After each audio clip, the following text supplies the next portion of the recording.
어둠이 채 거치지 않은 새벽 5시 경북 안동의 작은 단독주택에서 희미한 불빛이 새어나왔습니다. 주방에서 구부정한 몸으로 무언가를 만드는 노인의 모습이 보였습니다. 81세 김복래 할머니는 1시간 전부터 일어나서 김밥을 만들고 있었습니다. 진우는 김치보다 단무지를 더 좋아하지. 복래는 혼자 중얼거리며 노란 단무지를 도마 위에 올려놓았습니다. 그런데 문득 손이 멈췄습니다. 부엌 찬장을 열어보니 단무지가 이게 전부였습니다. 마지막 하나였죠. 계란도 2개밖에 남지 않았고 김도 몇 장 없었습니다. 이거로 몇 개나 쌀 수 있을까? 복래는 한숨을 내쉬며 냉장고를 다시 열어보았습니다. 텅 비어있는 냉장고에는 김치와 물 몇 병이 전부였습니다. 사실 지난달부터 생활비가 부족해서 하루 한 끼로 버티고 있었거든요. 하지만 손자 면회를 포기할 수는 없었습니다. 그때 갑자기 현관문 밖에서 큰 소리가 났습니다. 쾅! 쾅! 누군가 문을 세게 두드리고 있었습니다. 김복래 씨, 계세요? 전기요금 고지서 받으셨죠? 복래의 얼굴이 일순간 굳어졌습니다. 전기요금을 내지 못해서 이미 독촉장을 여러 번 받았거든요.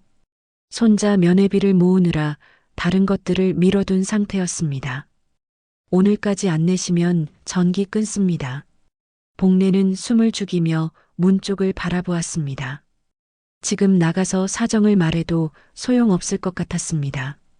얼마 전에도 이런 일이 있었는데 그때도 며칠 더 기다려달라고 했지만 결국 하루 종일 전기가 끊어졌었거든요. 다음 주에 꼭 드릴게요. 복래는 작은 목소리로 대답했지만 밖에서는 더 이상 대답이 없었습니다. 발걸음 소리가 멀어지고 나서야 복래는 안도의 숨을 내쉬었습니다. 그래도 마음만은 가득 담아서 싸자. 복래는 떨리는 손으로 다시 김밥을 만들기 시작했습니다. 계란 2개로 지단을 붙이고 단무지와 김치를 넣어서 정성스럽게 말았습니다.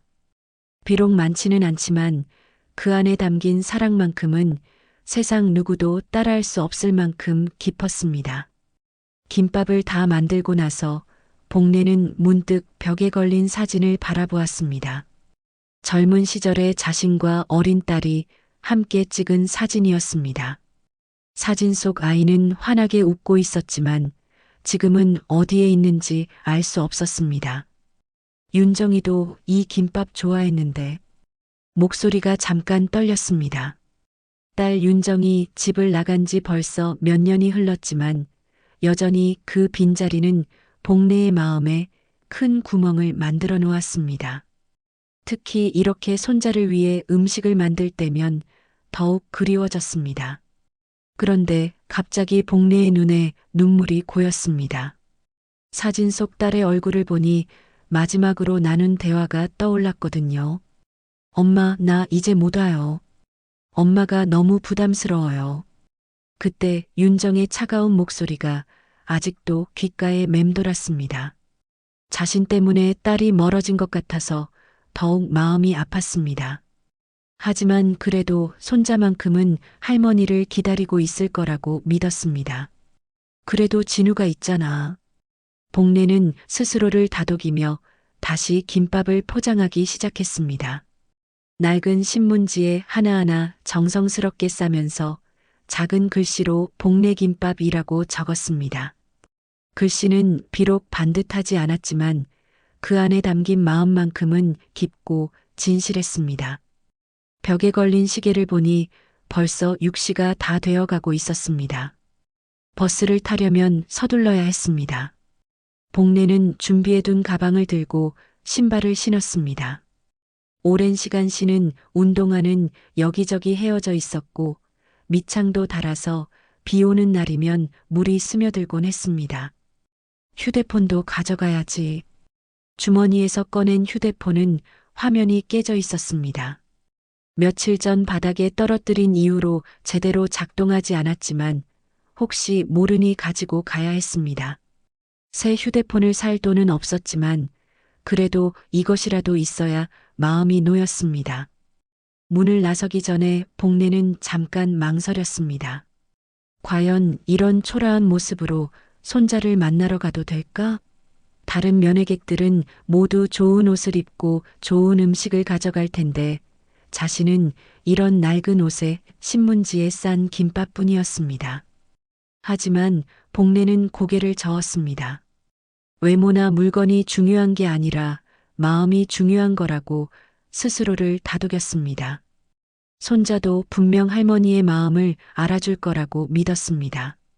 집을 나서면서 복내는 하늘을 올려다보았습니다. 날씨가 맑아서 다행이었습니다. 5시간 넘게 버스를 타고 가야 하는 길에 비라도 온다면 힘들어질 것 같았거든요. 게다가 낡은 신발로는 더욱 어려움이 있을 터였습니다. 버스 정류장으로 걸어가는 길에 복내는 김밥 봉투를 꼭 안고 있었습니다. 비록 많지는 않지만 이것이 손자에게 줄 수 있는 전부였습니다. 돈도 없고 특별한 것도 없지만 할머니의 사랑만큼은 가득 담겨 있었습니다. 진우야, 할머니가 간다. 혼자 중얼거리며 걸어가는 복내의 모습에는 기대감과 동시에 약간의 불안감도 있었습니다. 과연 손자가 좋아할까? 이런 초라한 김밥을 가져가도 될까? 하지만 그런 생각들을 떨쳐내며 걸음을 재촉했습니다. 첫 번째 버스에 올라탄 복내는 창가 자리에 앉아서 김밥 봉투를 무릎 위에 올려놓았습니다. 긴 여행이 시작되는 순간이었습니다. 환승해야 하는 버스가 3번, 총 5시간의 여정이 기다리고 있었지만 손자를 만나러 가는 길이라면 그 모든 것이 견딜만 했습니다. 5시간의 긴 여행 끝에 복내는 마침내 부대 앞에 도착했습니다. 버스에서 내린 복내의 다리는 저리고 아팠지만 손자를 만날 생각에 마음은 설레고 있었습니다. 김밥 봉투를 꼭 안고 면회소 입구로 향했습니다. 안녕하세요. 면회 왔는데요. 복내는 헌병에게 조심스럽게 말했습니다. 헌병은 복내를 위아래로 훑어보더니 눈살을 찌푸렸습니다. 낡은 옷차림, 헤어진 신발, 그리고 신문지에 싼 김밥 봉투까지 복내의 모습은 다른 면회객들과는 확연히 달랐습니다. 누구 면회요? 이진우 이병이요. 제 손자거든요. 복내는 환하게 웃으며 대답했습니다. 하지만 헌병의 표정은 더욱 차가워졌습니다. 신분증 있으세요? 복내는 서둘러 낡은 지갑에서 신분증을 꺼냈습니다. 헌병은 신분증을 받아보더니 복내를 다시 한번 쳐다봤습니다. 그 시선이 마치 뭔가 더러운 것을 보는 듯 했습니다. 아니, 이분, 위생이 좀. 헌병은 동료에게 작은 소리로 말했지만 복내에게도 들릴 만큼 크게 말했습니다. 복내의 얼굴이 빨갛게 달아올랐습니다. 자신이 초라한 모습이라는 것은 알고 있었지만 이렇게 대놓고 말하니 부끄러웠습니다. 그리고 저건 뭐예요? 음식물 반입은 검사가 필요한데. 헌병이 복내의 김밥 봉투를 가리키며 말했습니다. 복내는 당황하며 봉투를 내밀었습니다. 김밥이에요. 손자가 좋아해서 직접 만들어 왔어요. 헌병은 신문지를 펼쳐보더니 코를 찡그렸습니다. 김밥은 5시간의 여행 동안 조금 눌리고 모양이 흐트러져 있었습니다. 신문지도 오래된 것이라 냄새가 날 수 있었죠. 이게 뭐예요? 위생 상태가. 그때 다른 헌병이 다가왔습니다. 상병 하상민이었습니다. 하상민은 복내를 보더니 비웃는 듯한 표정을 지었습니다. 야, 이거 뭐야? 거지가 여기까지 와서 뭐 하는 거야? 복내는 가슴이 철렁 내려앉았습니다. 거지라니요. 비록 가난하지만 자신은 엄연한 시민이고 손자의 할머니였습니다. 저는 거지가 아니에요. 손자 면회 왔어요. 복내는 떨리는 목소리로 말했습니다. 하지만 하상민은 오히려 더 큰 소리로 웃었습니다. 아, 이진우 그놈의 할머니구나. 그래, 그놈도 똑같이 거지 같더라. 주변에 있던 다른 면회객들이 하나둘씩 복례를 쳐다보기 시작했습니다. 부끄러운 시선들이 복례를 향해 쏟아졌습니다. 복례는 얼굴이 화끈거리며 땅에라도 숨고 싶었습니다. 그리고 이건 뭐야? 이딴 거지 김밥 누가 먹냐고. 하상민은 복례의 김밥 봉투를 빼앗더니 바닥에 던져버렸습니다. 쾅! 소리와 함께 김밥들이 바닥에 흩어졌습니다. 복례가 새벽부터 정성스럽게 만든 김밥들이 더러운 바닥에 굴러다녔습니다. 아! 복례는 비명을 지르며 무릎을 꿇고 김밥을 주우려 했습니다. 하지만 하상민은 발로 김밥을 찼습니다. 이딴 거지 김밥 누가 먹냐고. 우리 부대에 이런 더러운 거 가져오지 마. 하상민이 김밥을 발로 찬 후 다른 병사들도 웃으며 가세했습니다. 야, 이거 봐라. 신문지에 싼 김밥이네. 요즘 누가 이런 걸로 싸냐? 냄새도 지독하고. 이거 상한 거 아니야? 한 병사가 코를 막으며 과장되게 말했습니다. 복례는 얼굴이 새빨갛게 달아올랐습니다. 아니에요. 새벽에 막 만든 거예요. 하지만 하상민은 더욱 악랄하게 굴었습니다. 야, 이진우. 내 할매 이 꼴 보라고.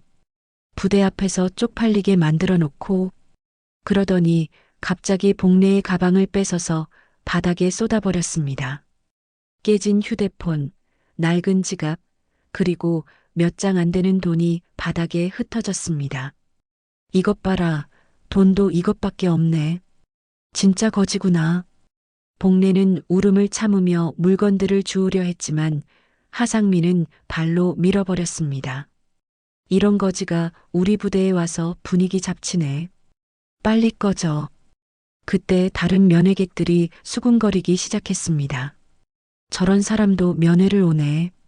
아이고, 저런 할머니를 둔 저 군인이 불쌍하다. 진우는 귀가 따갑고 얼굴이 화끈거렸습니다. 하지만 상급자들 앞에서 아무 말도 할 수 없었습니다. 하상민은 마지막으로 복례에게 다가가서 낮은 목소리로 협박했습니다. 할매, 다시는 여기 오지 마. 안 그러면 내 손자가 부대에서 더 고생한다. 복례는 온몸이 떨렸지만 손자를 위해 꾹 참았습니다. 김밥이 발에 차여 더욱 엉망이 되었습니다. 복례의 마음도 그 김밥처럼 산산조각 났습니다. 새벽부터 마지막 재료로 정성스럽게 만든 김밥이 손자에 대한 사랑이 이렇게 짓밟히고 있었습니다. 제발, 그러지 마세요. 복례는 눈물을 글썽이며 말했습니다. 하지만 하상민은 들은 척도 하지 않았습니다. 면회 안 됩니다. 이런 지저분한 사람은 들어올 수 없어요. 다른 헌병도 고개를 끄덕였습니다. 복례는 절망적인 표정으로 바라봤습니다. 저는 정말 손자 할머니예요. 멀리서 왔어요. 증명할 수 있어요? 신분증만으로는 안 되고 가족관계 증명서라도 있어야죠. 복례는 당황했습니다. 그런 서류가 필요한지 몰랐거든요. 집에 있긴 하지만 지금 여기서는 어떻게 할 수 없었습니다. 그런 거 없으면 면회 안 됩니다. 그리고 이런 상태로는 어차피 안 돼요. 하상민이 비웃으며 말했습니다. 그 순간 면회소 안쪽에서 누군가 나왔습니다. 이진우 이병이었습니다. 진우는 할머니가 온다는 소식을 듣고 기다리고 있었던 것입니다. 할머니. 진우는 반가운 마음에 달려왔지만 바닥에 흩어진 김밥과 무릎 꿇고 있는 할머니를 보고 얼어붙었습니다. 할머니, 왜 이러세요? 진우야. 복례는 눈물을 흘리며 손자를 바라봤습니다. 하지만 하상민이 진우의 어깨를 잡았습니다. 야, 이진우. 내 할머니 맞아? 이런 거지 할매가? 진우는 부끄러웠지만 할머니를 부정할 수는 없었습니다. 네, 맞습니다. 그럼 너도 똑같은 거지 새끼네. 이런 할매가 만든 더러운 김밥이나 먹고 자란. 하상민은 크게 웃었고 주변 사람들도 따라 웃었습니다. 진우의 얼굴이 빨갛게 달아올랐습니다. 할머니, 일어나세요. 진우는 할머니를 부축해서 일으켰습니다. 복례는 여전히 김밥 조각들을 주우려 했지만 이미 너무 더러워져서 어쩔 수 없었습니다. 죄송해요, 할머니. 정말 죄송해요. 진우는 할머니에게 작은 목소리로 사과했습니다. 하지만 복례는 고개를 저었습니다. 괜찮다, 진우야. 할머니가 부족해서 그래. 하상민은 계속해서 비웃었습니다. 야, 이진우. 다음에는 제대로 된 걸 가져오라고 해. 이런 거지 김밥 말고. 복례는 아무 말 없이 봉투를 줍고 일어났습니다. 눈에는 힘이 들어가 있었지만 말은 하지 않았습니다. 그래도 우리 손자 앞에서는 당당하고 싶었거든요. 그래도 우리 진우 먹일 거요. 복례는 작은 목소리로 중얼거렸습니다. 뒤에서 이 모든 광경을 지켜본 사람이 있었습니다. 하지만 그때는 아무도 그 사실을 알지 못했습니다. 면회소에서 쫓겨난 복례는 부대 정문 앞 벤치에 털썩 주저앉았습니다. 5시간을 달려와서 손자 얼굴 한번 제대로 보지 못하고 이렇게 돌아가야 한다는 현실이 믿어지지 않았습니다.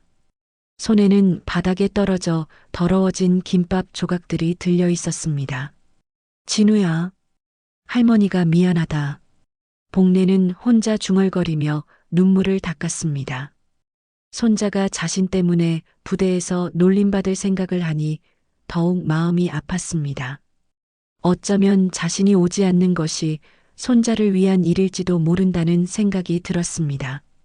한편 부대 안에서는 복례가 떠난 후에도 괴롭힘이 계속되고 있었습니다.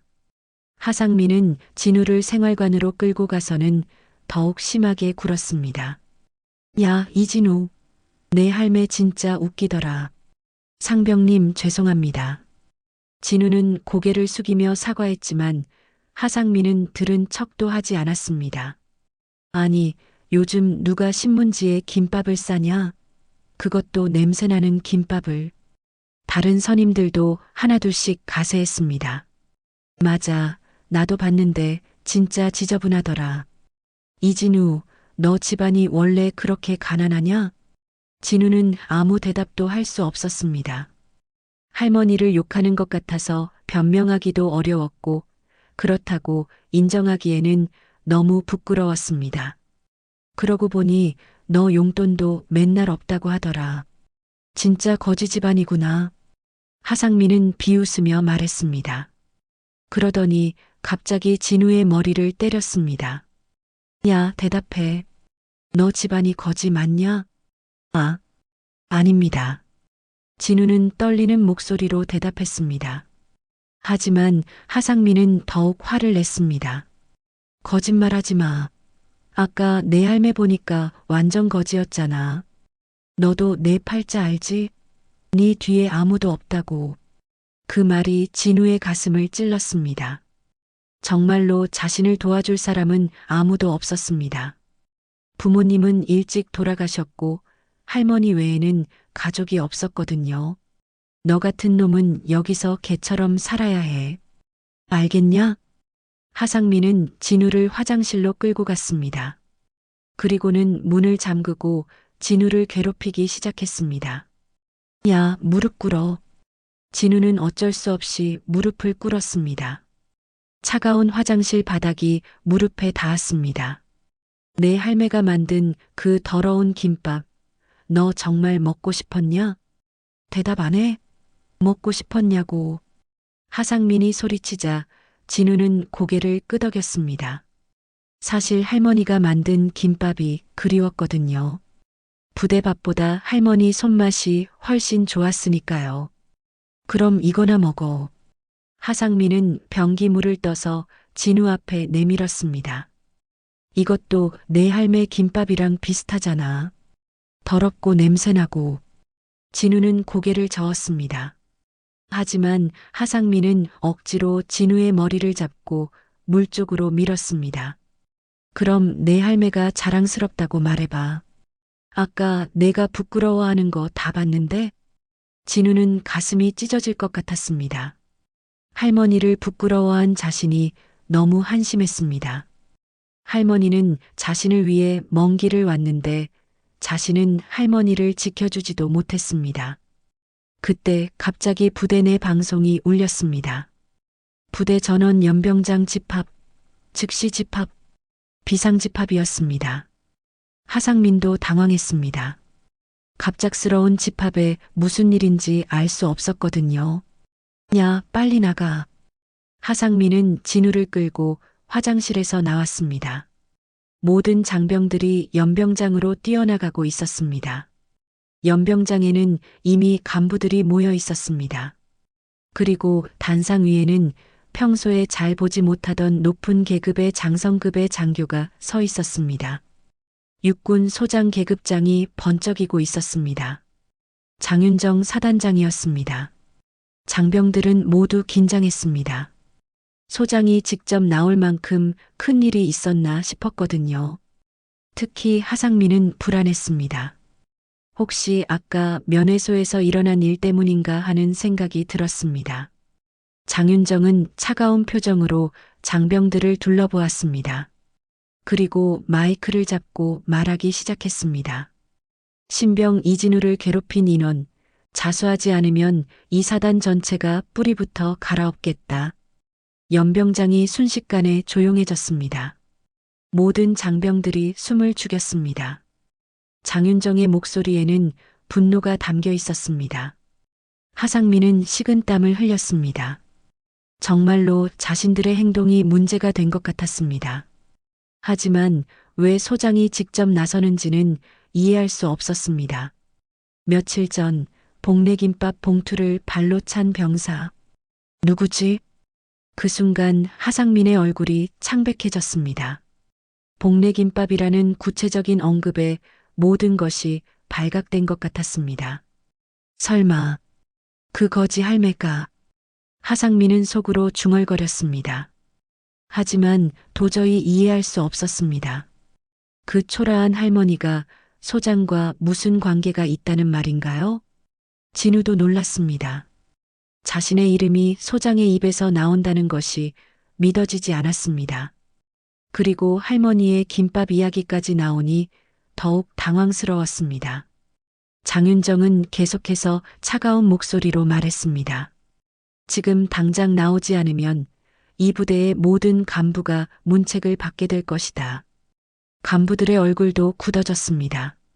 소장이 이렇게까지 나서는 것을 보니 정말 심각한 일인 것 같았습니다. 하상민은 이제 어떻게 해야 할지 몰랐습니다. 나서자니 무서웠고 나서지 않자니 더 큰 일이 날 것 같았습니다. 그때 장윤정의 눈이 하상민을 향했습니다. 마치 이미 모든 것을 알고 있는 듯한 시선이었습니다.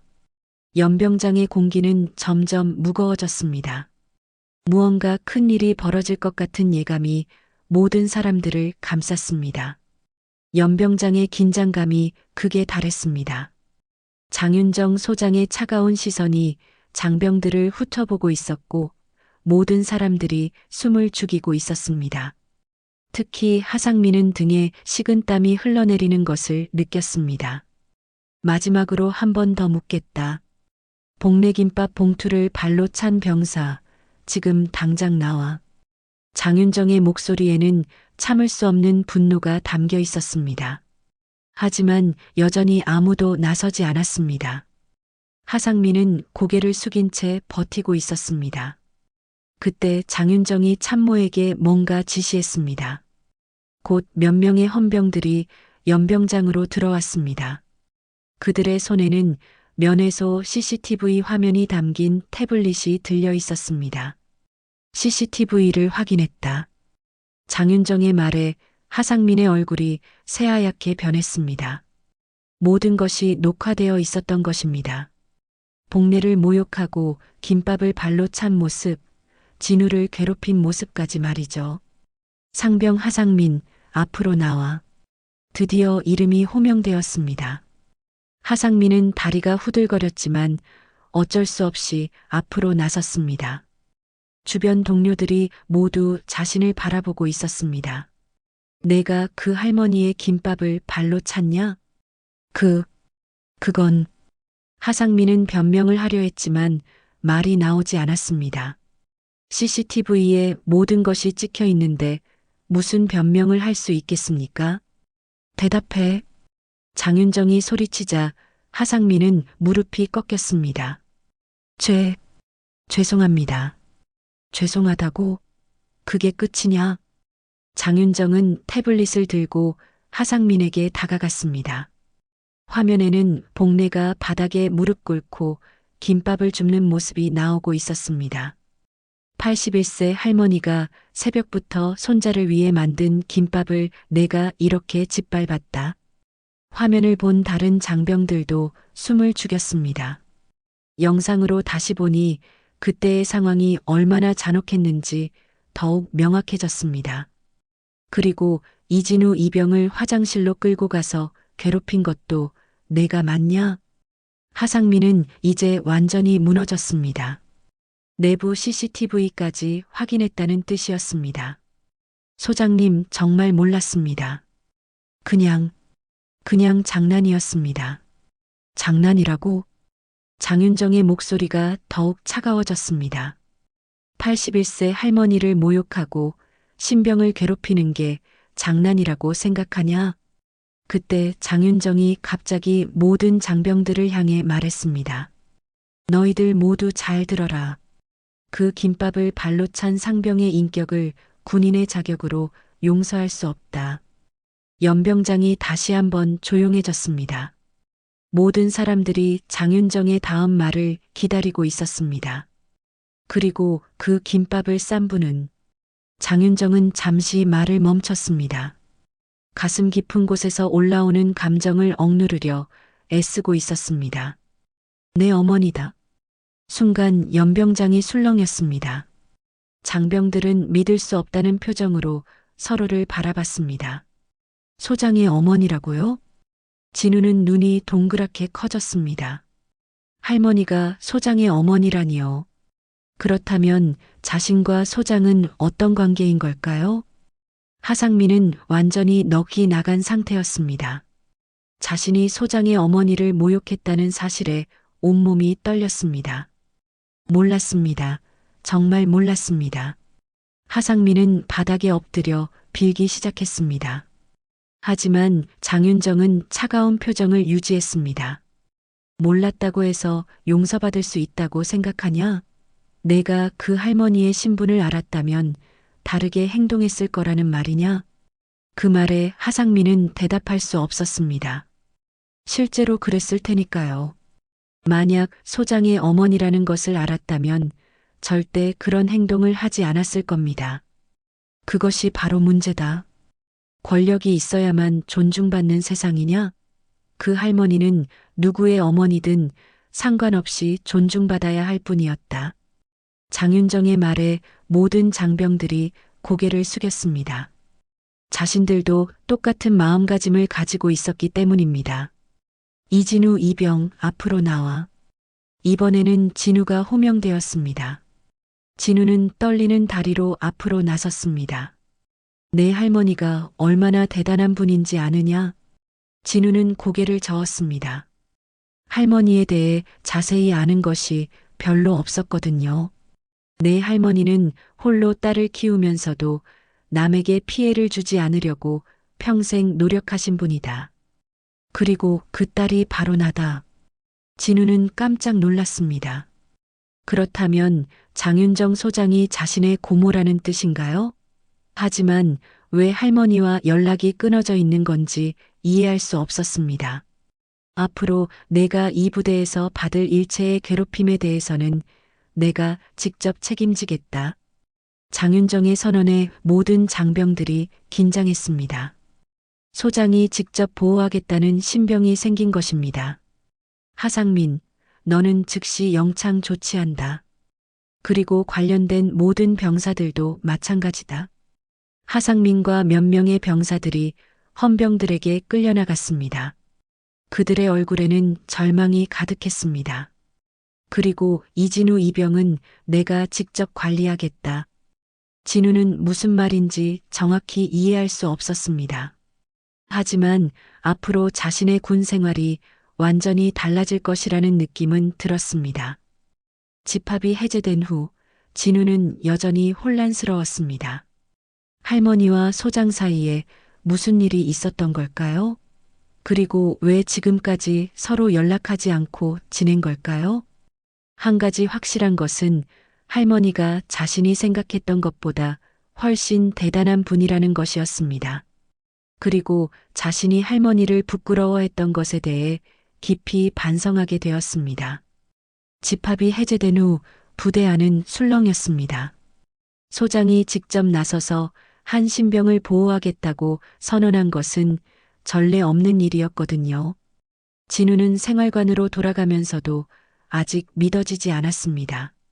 할머니가 그 높은 계급의 장교와 모녀 관계라니요.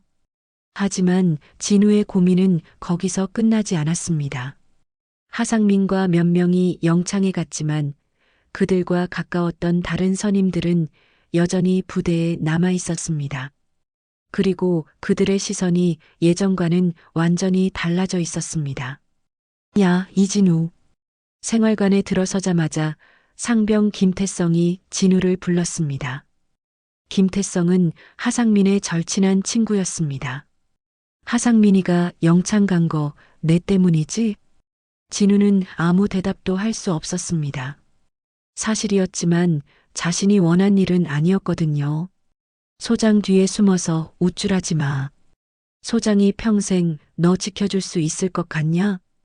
김태성의 말에는 협박의 의미가 담겨 있었습니다. 다른 병사들도 하나둘씩 모여들었습니다. 맞아. 하상민이가 뭘 잘못했다고 영창까지 가냐? 그냥 할머니 좀 놀린 것뿐인데. 진우는 가슴이 답답했습니다.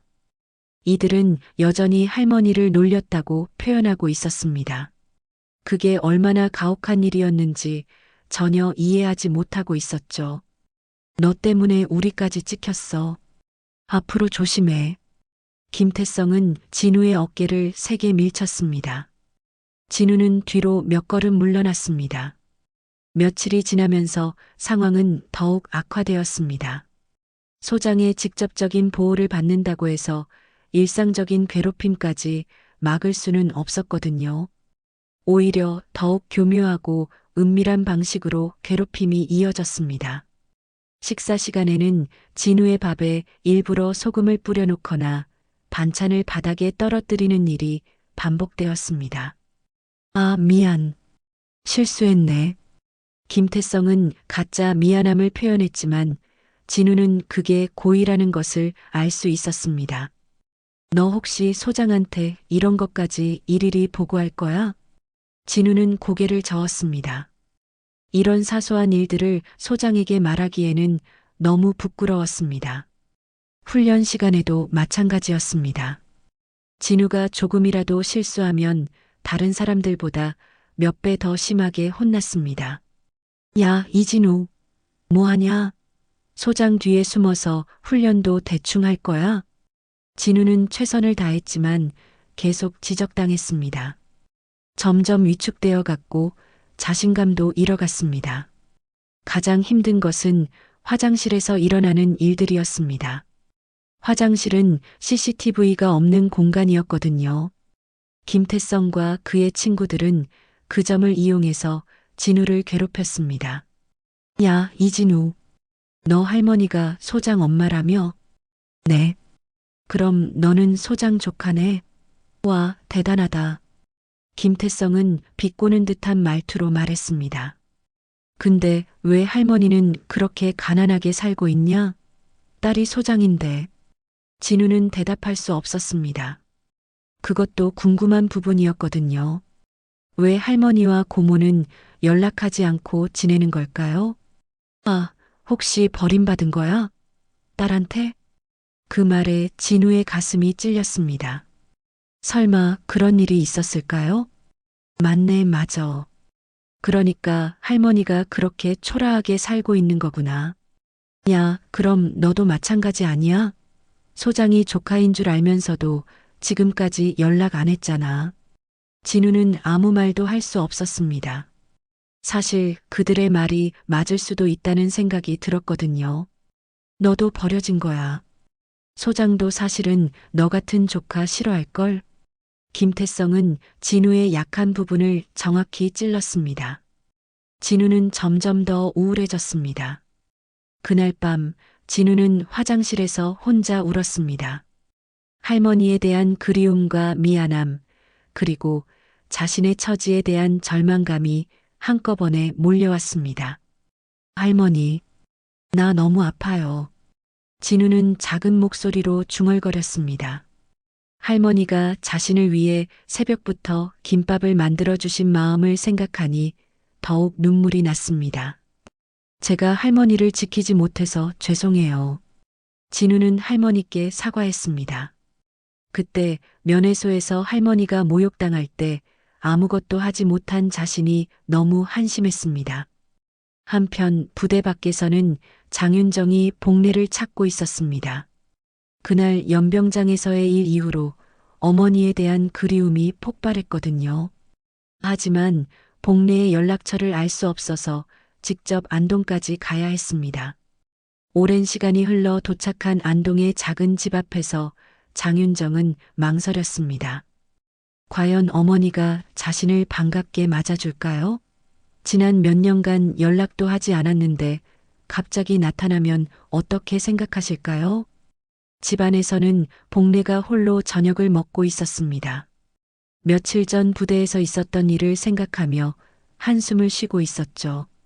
진우는 잘 지내고 있을까? 복례는 걱정이 되었습니다. 자신 때문에 손자가 부대에서 더 힘든 일을 겪고 있지는 않을까 싶었거든요.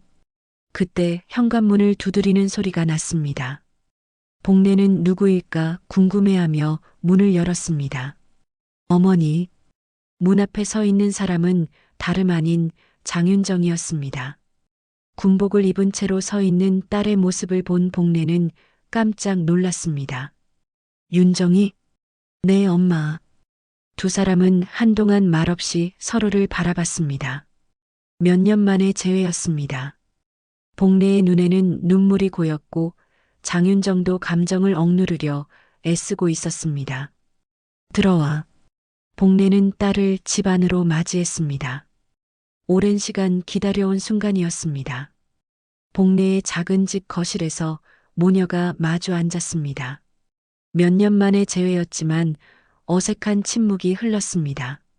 장윤정은 군복을 입은 채로 앉아 있었고 복례는 낡은 앞치마를 두른 모습이었습니다. 너무도 다른 두 사람의 모습이 세월의 무게를 말해주고 있었습니다. 차라도 한잔할까? 복례가 먼저 침묵을 깼습니다. 딸이 와서 기쁘지만 어떻게 대화를 시작해야 할지 몰랐거든요. 괜찮아요, 엄마. 장윤정도 어색했습니다. 소장이라는 높은 자리에 있지만 어머니 앞에서는 그저 딸일 뿐이었습니다. 진우 이야기부터 할까요? 장윤정이 조심스럽게 말을 꺼냈습니다. 복례의 얼굴이 밝아졌습니다. 진우 알고 있었구나. 우리 진우가 너 조카라는 거 며칠 전에 알았어요. 면회소에서 일어난 일 때문에. 복례의 표정이 어두워졌습니다. 그날의 굴욕이 다시 떠올랐거든요. 내가 부끄럽게 해서 미안해. 진우까지 창피당하게 만들어서. 엄마, 그게 아니에요. 장윤정은 복례의 손을 잡았습니다. 어머니의 손은 세월의 무게로 거칠어져 있었습니다. 엄마가 잘못한 게 아니에요. 그 병사들이 잘못한 거죠. 하지만 나 때문에 진우가 부대에서 힘들어하고 있을 텐데. 복례는 손자 걱정부터 했습니다. 자신의 일보다 가족을 먼저 생각하는 것이 복례의 성격이었습니다. 장윤정은 그런 어머니를 보며 마음이 아팠습니다. 여전히 남을 먼저 생각하고 자신을 탓하는 모습이 예전과 똑같았거든요. 엄마, 그때 김밥 봉투 좀 보여주실 수 있어요? 김밥 봉투? 복례는 궁금해했지만 부엌에서 똑같은 신문지 봉투를 가져왔습니다. 그 위에는 여전히 복내김밥이라고 쓰여 있었습니다. 장윤정은 봉투를 받아들고 자세히 살펴봤습니다. 그리고 봉투의 안쪽 접힌 면을 펼쳐보았습니다. 거기에는 작은 글씨로 뭔가 적혀 있었습니다. 윤정이 밥은 엄마가 싸줄게. 그 글귀를 본 순간 장윤정의 뇌리에 잊고 싶었던 기억이 떠올랐습니다. 고등학교 시절 학교 앞에서 김밥을 팔고 있던 어머니를 본 날이었습니다. 그보다 더 오래된 기억도 함께 떠올랐습니다. 초등학교 때였습니다. 야, 장윤정. 내 엄마 또 김밥 팔러 왔네. 냄새 진짜 지독하다. 우리 엄마는 백화점에서 옷 사주는데 너는 김밥이나 먹고 살아? 친구들의 놀림에 어린 장윤정은 얼굴이 빨갛게 달아올랐습니다. 우리 집 가난하지 않아. 엄마가 김밥 파는 건 취미야. 하지만 친구들은 더욱 비웃었습니다. 취미로 길거리에서 김밥 팔아? 우리 엄마는 골프가 취미인데. 그날 집에 돌아온 장윤정은 어머니에게 처음으로 화를 냈습니다. 엄마, 학교 앞에서 김밥 팔지 마세요. 친구들이 놀려요. 윤정아. 복내는 딸을 보자 반가워하며 손을 흔들었습니다. 하지만 장윤정은 친구들 앞에서 부끄러웠습니다. 엄마가 저기서 뭐해요? 집에 돌아온 장윤정은 어머니에게 화를 냈습니다. 친구들이 다 봤어요. 엄마 때문에 창피해 죽겠어요. 그때 복내의 얼굴이 일순간 굳어졌던 모습이 생생히 떠올랐습니다. 미안해, 윤정아. 엄마가 부끄럽지? 어머니는 그렇게 말하며 조용히 김밥 장사를 그만두셨던 것입니다. 엄마, 제가 그때 얼마나 나쁜 말을 했는지. 장윤정은 눈물을 흘리며 어머니에게 사과합니다. 그때 제가 엄마 때문에 창피하다고 말한 거 평생 후회하고 있어요. 장윤정의 목소리가 떨렸습니다. 그동안 어머니를 원망했던 자신이 부끄러워졌습니다. 엄마, 저는 왜 연락하지 않으셨어요? 제가 소장이 되었다는 것도 아시면서. 복내는 한숨을 쉬었습니다. 너한테 짐이 되고 싶지 않아서. 너는 훌륭하게 자랐는데 가난한 엄마 때문에 피해보면 안 되잖아. 그게 무슨 말이에요? 엄마가 저에게 짐이라니. 윤정아, 너도 알잖아. 내가 얼마나 부족한 엄마였는지. 복내의 목소리에 깊은 슬픔이 담겨 있었습니다. 아버지 없이 너를 키우면서 제대로 해준 것도 없고 늘 가난하게만 살았잖아. 장윤정은 어머니의 말을 들으며 과거를 떠올렸습니다. 어릴 때부터 어머니는 혼자서 자신을 키우느라 얼마나 고생했는지를 말이죠. 그때 생각나? 비 오는 날 엄마가 내 손을 잡고 말했던 거. 복내가 말했습니다. 장윤정도 그 기억이 났습니다.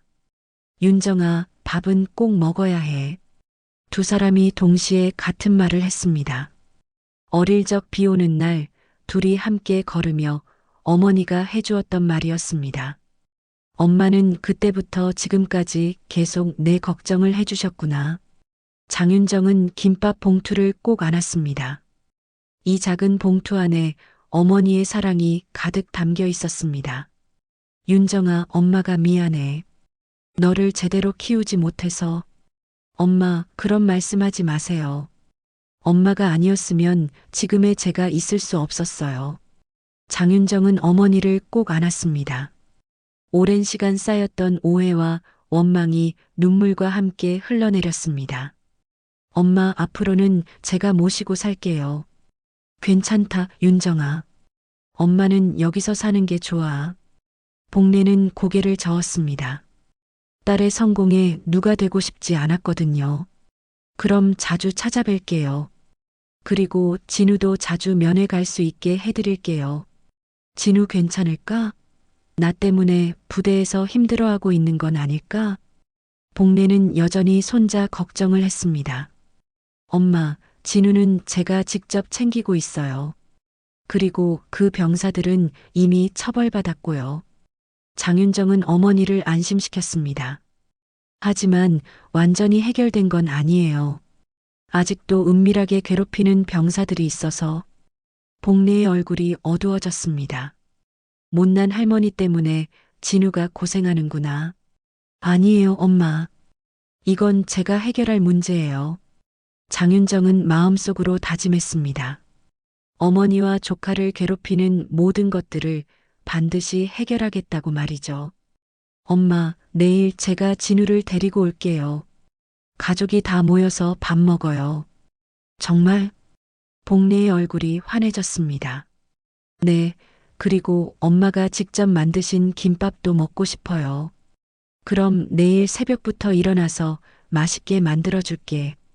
복래는 기뻐했습니다. 오랜만에 가족을 위해 음식을 만들 수 있다는 생각에 설렜거든요. 장윤정은 어머니의 그런 모습을 보며 깨달았습니다. 자신이 그동안 얼마나 소중한 것을 놓치고 살았는지를 말이죠. 엄마 사랑해요. 엄마도 우리 윤정이 사랑해.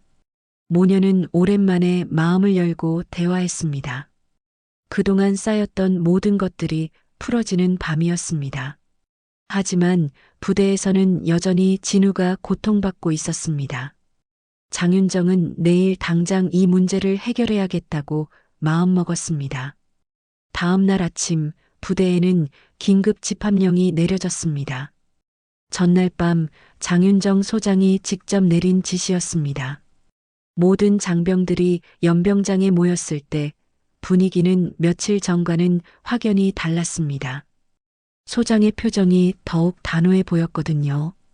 어젯밤 이진우 이병에 대한 추가 괴롭힘 사실을 확인했다. 장윤정의 첫마디에 연병장이 조용해졌습니다. 김태성과 몇몇 병사들의 얼굴이 창백해졌습니다.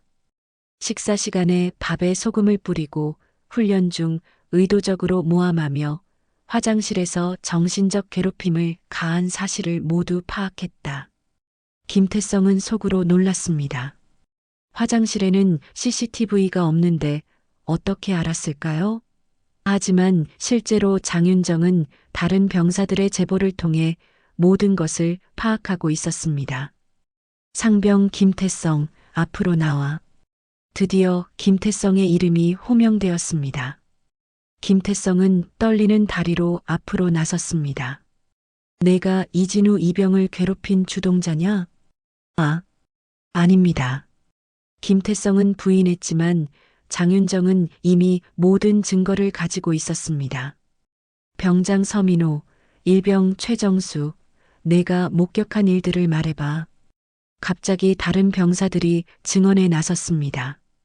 김태성과 친하지 않았던 병사들이 그동안 목격했던 일들을 하나씩 말하기 시작했습니다. 김태성 상병이 이진우 이병의 밥에 소금을 뿌리는 것을 봤습니다. 훈련 중에 일부러 이진우 이병을 넘어뜨리는 것도 봤습니다. 화장실에서 모욕적인 말을 하는 것도 들었습니다. 증언이 이어지자 김태성은 더 이상 부인할 수 없었습니다. 장윤정의 눈빛이 차가워졌습니다. 김태성, 내가 어제 화장실에서 한 말을 그대로 해봐. 김태성은 아무 말도 할 수 없었습니다. 어떻게 소장 앞에서 그런 모욕적인 말을 반복할 수 있겠습니까? 말하지 않으면 내가 대신 말하겠다. 너는 이진우 이병에게 너도 버려진 거다. 소장도 사실은 너 같은 조카 싫어할 것이라고 말했다. 연병장의 모든 사람들이 숨을 죽였습니다. 소장이 직접 그런 모욕적인 말을 반복하는 것을 듣는 것은 충격적이었습니다.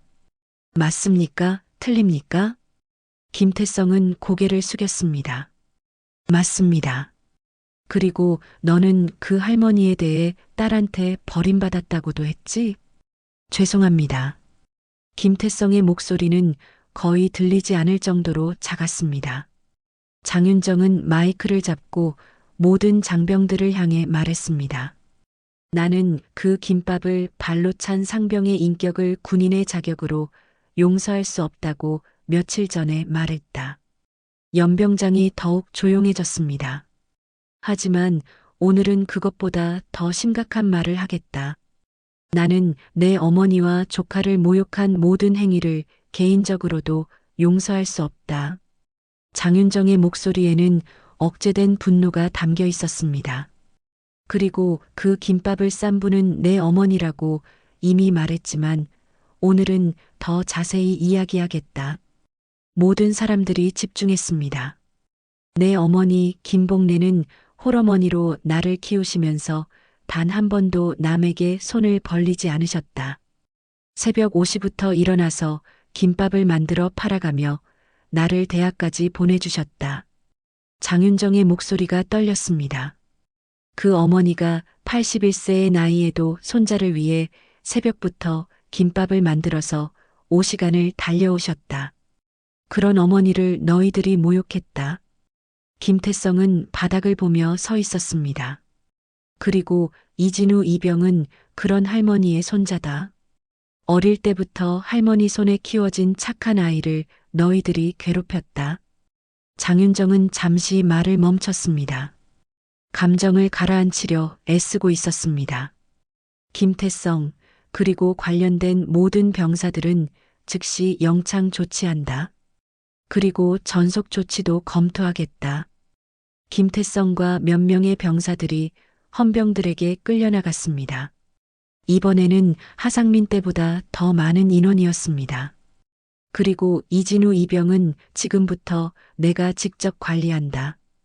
어떤 방식으로든 이 아이를 괴롭히는 자는 나와 직접 상대하게 될 것이다. 진우는 앞으로 나와서 소장 앞에 섰습니다. 장윤정은 진우를 바라보며 말했습니다. 진우야, 할머니가 내가 걱정된다고 하시더라. 네. 앞으로는 걱정하지 마. 고모가 지켜줄게. 진우의 눈에 눈물이 고였습니다. 고모라는 말을 들으니 정말로 가족이라는 느낌이 들었습니다. 그리고 오늘 할머니가 김밥을 만들어서 기다리고 계신다. 함께 가자. 진우는 깜짝 놀랐습니다. 할머니를 만날 수 있다는 것이 믿어지지 않았습니다. 정말요? 그럼 가족이잖아. 장윤정은 처음으로 웃었습니다. 그동안 차가웠던 표정이 따뜻해졌습니다. 집합이 해제된 후 진우는 장윤정과 함께 부대를 나섰습니다. 꿈 같은 일이었습니다. 며칠 전까지만 해도 괴롭힘 당하던 자신이 이제는 소장과 함께 할머니를 만나러 가는 것이었습니다. 차 안에서 장윤정이 말했습니다. 진우야, 할머니한테 감사하다고 꼭 말씀드려. 네, 고모. 그리고 앞으로는 할머니를 부끄러워하지 마. 할머니는 정말 자랑스러운 분이셔. 진우는 고개를 끄덕였습니다. 이제는 정말로 할머니가 자랑스러웠습니다. 고모, 할머니랑 왜 연락 안 하고 지내셨어요? 장윤정은 잠시 침묵했습니다. 어른들의 복잡한 사정이 있었어. 하지만 이제는 다시 가족이 될 거야. 진우는 기뻤습니다. 이제 정말로 가족이 모두 함께 할 수 있게 된 것입니다. 복래의 집으로 향하는 길에서 장윤정은 마음속으로 다짐했습니다. 앞으로는 어머니를 혼자 두지 않겠다고, 그리고 진우도 잘 챙기겠다고 말이죠. 복래의 집 앞에 군용차가 섰습니다. 장윤정과 진우가 함께 내렸을 때 복래는 마당에서 두 사람을 기다리고 있었습니다. 새벽부터 일어나서 정성스럽게 김밥을 만들고 집안을 정리하며 가족을 맞을 준비를 했던 것입니다. 할머니. 진우는 달려가서 할머니를 꼭 안았습니다. 며칠 전 면회소에서의 일로 할머니에게 미안한 마음이 컸거든요. 복래도 손자를 꼭 안으며 눈물을 흘렸습니다. 진우야, 괜찮지? 부대에서 힘든 일 없었지? 이제 괜찮아요, 할머니. 고모가 다 해결해 주셨어요. 진우는 할머니를 안심시켰습니다. 복래는 딸을 바라보며 고마운 마음을 전했습니다. 윤정아, 고마워. 진우를 지켜줘서. 당연한 일이에요, 엄마. 우리 가족이잖아요. 장윤정은 어머니의 손을 잡았습니다. 어젯밤 나눈 대화 이후로 두 사람 사이의 벽은 완전히 사라져 있었습니다. 들어가자. 김밥 다 식겠다. 복례는 두 사람을 집 안으로 안내했습니다. 거실상 위에는 정성스럽게 만든 김밥들이 놓여 있었습니다. 이번에는 신문지가 아닌 깨끗한 접시에 예쁘게 담겨 있었습니다. 와, 할머니가 만든 김밥이다. 진우는 신이 났습니다. 부대에서 몇 번 꿈에서도 할머니 김밥을 먹는 꿈을 꿨거든요. 윤정이도 오랜만이지? 엄마 김밥. 복례는 딸에게 김밥을 권했습니다. 장윤정은 한 조각을 입에 넣고 천천히 씹었습니다. 어릴 적 기억이 떠올랐습니다. 학교 도시락으로 싸주던 그 맛 그대로였습니다. 맛있어요, 엄마. 여전하네요. 장윤정의 눈에 눈물이 고였습니다. 이 김밥 맛에는 어머니의 사랑이 그대로 담겨 있었습니다. 할머니, 이게 세상에서 제일 맛있어요. 진우도 연신 김밥을 먹으며 말했습니다. 복례는 그런 가족들을 보며 행복했습니다. 식사를 하면서 세 사람은 많은 이야기를 나눴습니다. 그동안 하지 못했던 이야기들, 서로에 대한 걱정과 사랑을 확인하는 시간이었습니다. 엄마, 이제 정말 자주 올게요. 장윤정이 말했습니다. 그리고 진우 면회도 제가 직접 데리고 올게요. 더 이상 혼자 오시지 마세요. 복례는 고개를 저었습니다. 괜찮다, 윤정아. 엄마가 스스로 갈 수 있어. 아니에요. 이제는 당당하게 함께 가요. 엄마를 숨기고 싶지 않아요. 장윤정의 말에 복례는 깜짝 놀랐습니다. 숨기다니, 그게 무슨 말이야? 엄마, 제가 그동안 바보였어요. 엄마가 부끄럽다고 생각한 적이 있었어요. 장윤정은 솔직하게 고백했습니다. 군에서 성공하려면 가난한 출신을 숨겨야 한다고 생각했어요. 하지만 그게 얼마나 잘못된 생각이었는지 깨달았어요. 복례는 딸의 손을 잡았습니다. 윤정아, 엄마가 부족해서 그런 거야. 미안해. 아니에요, 엄마. 엄마는 세상에서 가장 자랑스러운 분이에요. 장윤정은 어머니를 꼭 안았습니다. 이제 모든 사람들에게 자랑하고 다닐 거예요. 제 어머니가 얼마나 훌륭한 분인지. 진우도 끼어들었습니다. 저도요. 이제 부대에서 할머니 자랑 많이 할 거예요. 세 사람은 함께 웃었습니다. 오랜만에 느끼는 진정한 가족의 행복이었습니다. 그런데 윤정아, 궁금한 게 있어. 복례가 말했습니다. 어떻게 진우가 너 조카라는 걸 알았지? 장윤정이 설명했습니다. 면회소 보고서에 복례 김밥이라고 적혀 있더라고요. 그 이름을 보고 혹시 하는 마음에 확인해 본 거예요. 그랬구나. 그리고 김밥 봉투 안쪽에 적힌 글귀를 보고 확신했어요. 윤정이 밥은 엄마가 싸줄게라고 쓰여 있던 거. 복례는 부끄러워했습니다. 그걸 봤구나. 혹시 윤정이가 와도 줄 수 있게 항상 써놓는 거야. 엄마. 장윤정은 어머니의 그런 마음을 알고 더욱 감동받았습니다. 식사를 마친 후 세 사람은 마당에 나와 앉았습니다. 따뜻한 햇살이 내리쬐고 있었습니다. 할머니, 저 이제 부대에서 걱정하지 마세요. 진우가 말했습니다. 고모께서 직접 관리해 주신다고 하셨어요. 그래, 진우야. 앞으로는 고모가 챙겨줄게. 장윤정도 약속했습니다. 그리고 할머니도 이제 혼자 사시지 말고 저희랑 함께 살아요. 복례는 고개를 저었습니다. 괜찮다, 윤정아. 엄마는 이 집이 좋아. 그럼 자주 와서 뵐게요. 그리고 어머니도 부대에 놀러 오세요. 부대에? 네, 이제 당당하게 오세요. 소장의 어머니로서 말이에요. 복례는 웃었습니다. 그래도 될까? 당연하죠. 할머니는 소장 어머니시잖아요. 진우도 신이 나서 말했습니다. 해가 서쪽으로 기울어갈 무렵 장윤정과 진우는 복례와 작별 인사를 나눴습니다. 엄마, 일주일 후에 다시 올게요. 그래, 윤정아. 조심히 가. 할머니, 저도 곧 휴가 나올게요. 응, 진우야. 할머니가 또 김밥 만들어서 기다릴게. 이번에는 신문지가 아닌 예쁜 도시락통에 싸서 말이죠. 군용차가 출발하면서 복례는 손을 흔들어 배웅했습니다. 오늘은 정말 행복한 하루였습니다. 오랜만에 가족이 함께 모여서 밥을 먹고 서로의 마음을 확인했거든요. 차 안에서 장윤정이 진우에게 말했습니다. 진우야, 앞으로 할머니를 자랑스러워해. 네, 고모. 이제 정말 자랑스러워요.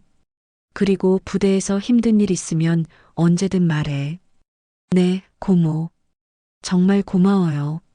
진우는 창밖을 바라보며 생각했습니다. 며칠 전까지만 해도 절망적이었던 상황이 이렇게 행복하게 바뀔 줄 누가 알았을까요? 장윤정도 마음이 따뜻했습니다. 오랜만에 어머니와 화해하고 조카도 만나게 되어서 정말 기뻤습니다. 무엇보다 가족의 소중함을 다시 깨달았습니다. 그날 밤 복례는 혼자 집에서 설거지를 하며 흥얼거렸습니다. 오랜만에 느끼는 행복이었습니다. 딸과 손자가 다시 자신의 곁으로 돌아온 것 같아서 마음이 벅찼습니다. 내일도 김밥 만들어야지. 복례는 혼자 중얼거렸습니다. 이제는 가족을 위한 김밥이었습니다. 그 김밥에는 여전히 사랑이 가득 담겨 있었지만 이제는 슬픔이 아닌 기쁨의 사랑이었습니다. 하늘에는 별이 떠올랐습니다. 두 개의 별이 나란히 빛나고 있었습니다. 마치 할머니와 손자, 어머니와 딸처럼 서로를 비춰주는 따뜻한 빛이었습니다.